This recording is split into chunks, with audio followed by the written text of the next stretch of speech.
हरिओम। श्रीमद् भगवत गीता के 7वें अध्याय का महात्म्य।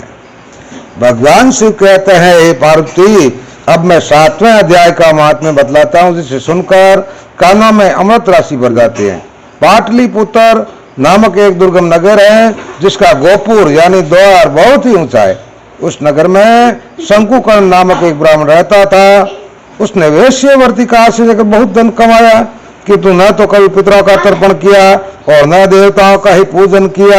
वह धनोपार्जन में तत्पर होकर राजाओं को ही भोज दिया करता था।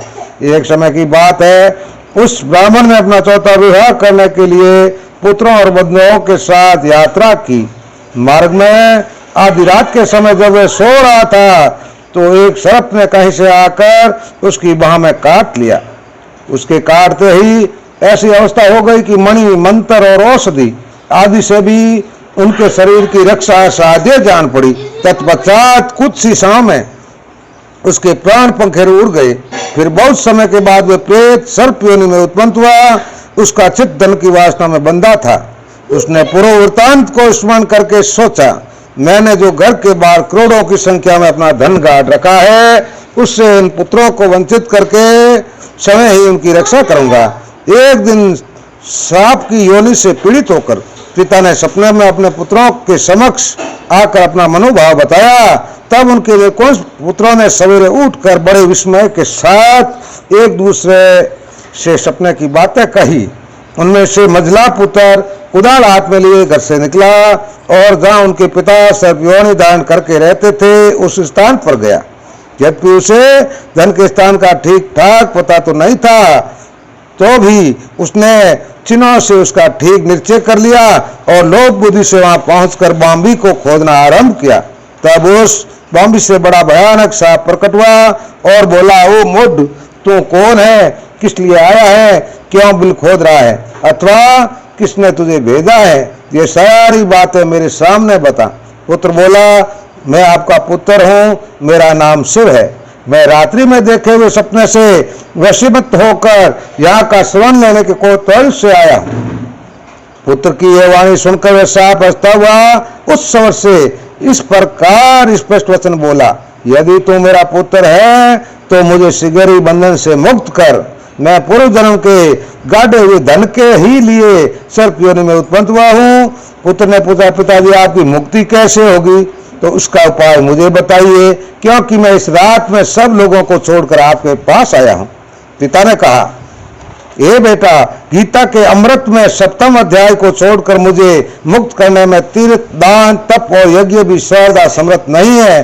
केवल गीता का 7वां अध्याय ही प्राणियों के जरा, मृत्यु आदि दुख को दूर करने वाला है।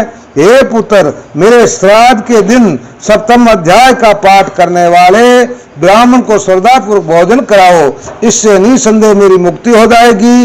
हे बस अपनी शक्ति के अनुसार पूर्ण श्राद्ध के साथ वेद विधा में प्रवीण अन्य ब्राह्मणों को भी भोजन कराना।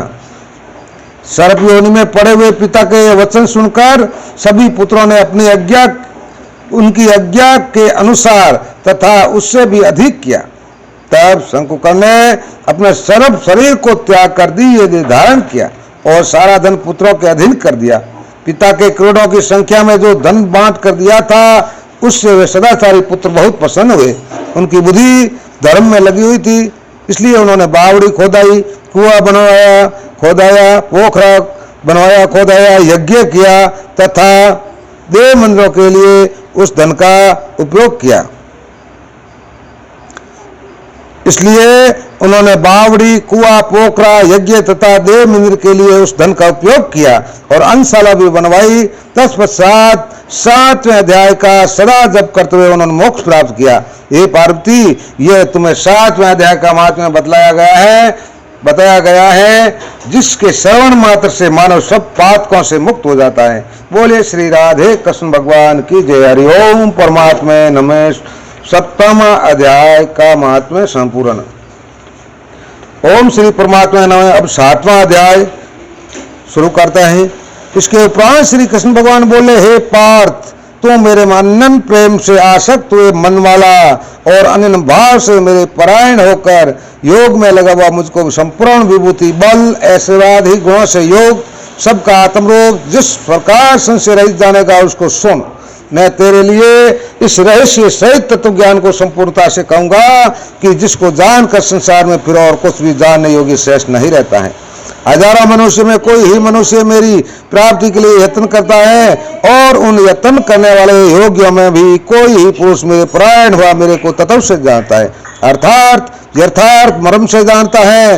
हे अर्जुन, पृथ्वी, जल, अग्नि, वायु और आकाश तथा मन, बुद्धि और अहंकार भी ऐसे ये 8 प्रकार से विभक्त हुई मेरी प्राकृतिक है, और ये 8 प्रकार के वेदों वाली तो अपरा है, अर्थात मेरी जड़ प्राकृतिक है। और हे महाभाव, इससे दूसरी जो मेरी जीव रूपा अपरा अर्थात चेतन प्राकृतिक ज्ञान की, जिससे यह संपूर्ण जगत धारण किया जाता है। हे अर्जुन, तो ऐसा समझ कि संपूर्ण भूत इन दोनों प्रकृतियों से ही उत्पत्ति वाले हैं, और मैं संपूर्ण जगत का उत्पत्ति तथा प्रलय रूप हूँ, अर्थात संपूर्ण जगत का मूल कारण हूँ। इसलिए हे धनंजय, मेरे से सिवा किंच मात्र भी दूसरी वस्तु नहीं है।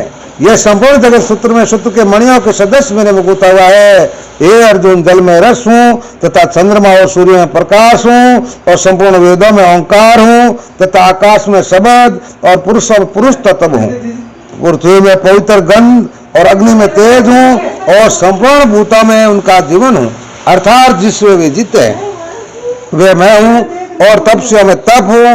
हे अर्जुन, तू संपूर्ण भूतों का सनातन कारण मेरे को ही जान। मैं बुद्धिमानों की बुद्धि और तेजस्वी का तेज हूँ।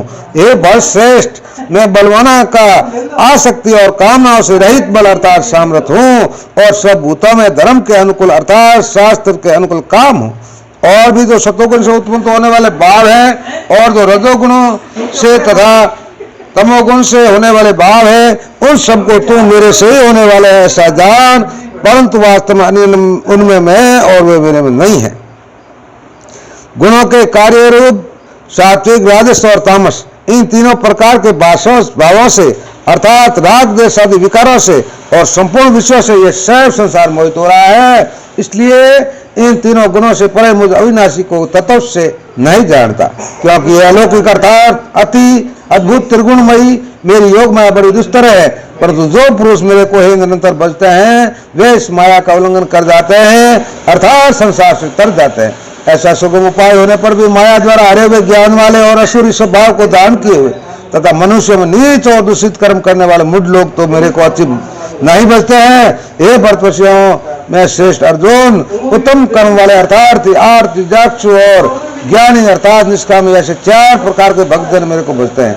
उनमें भी नित्य मेरे में एक ही भाव से स्थित हुआ अन्य प्रेम भक्ति वाला ज्ञानी भक्त अति उत्तम है, क्योंकि मेरे को तत्व से जानने वाले ज्ञानी को मैं अत्यंत प्रिय हूँ, और वे ज्ञानी मेरे को अत्यंत प्रिय है। यद्यपि यह सब ही उदार है अर्थात श्रद्धा सहित मेरे भजन के लिए समय लगाने वाले होने से उत्तम है, परंतु ज्ञानी तो साक्षात मेरा स्वरूप ही है, ऐसा मेरा मत है।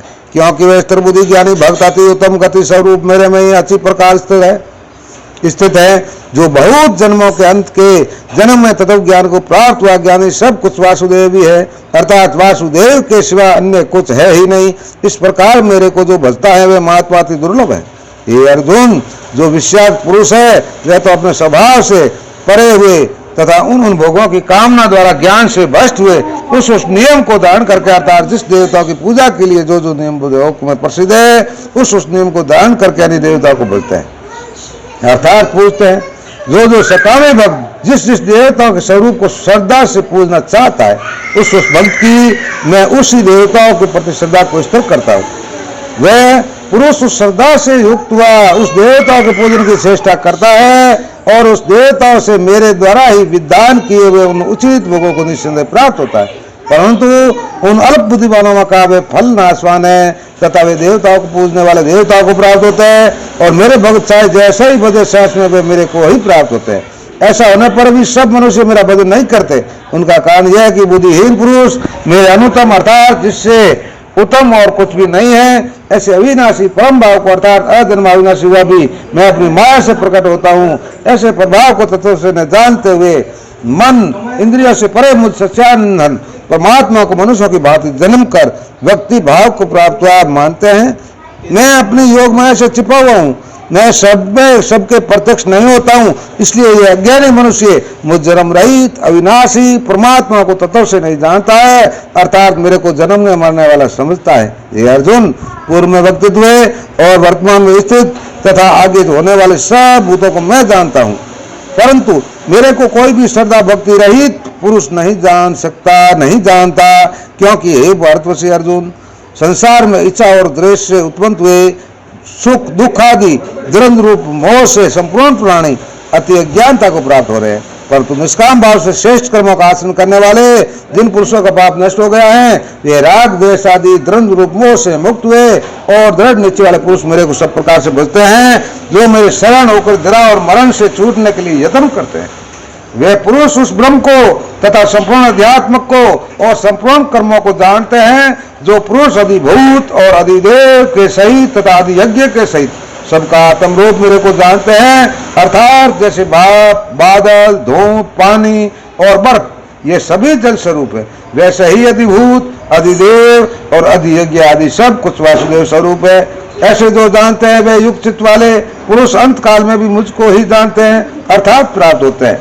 इति श्रीमद् भगवद गीता रूपी उपनिषद एवं ब्रह्म विद्या तथा योग शास्त्र विषयक श्री कृष्ण और अर्जुन के संवाद में ज्ञान विज्ञान योग नामक 7वां अध्याय समाप्त।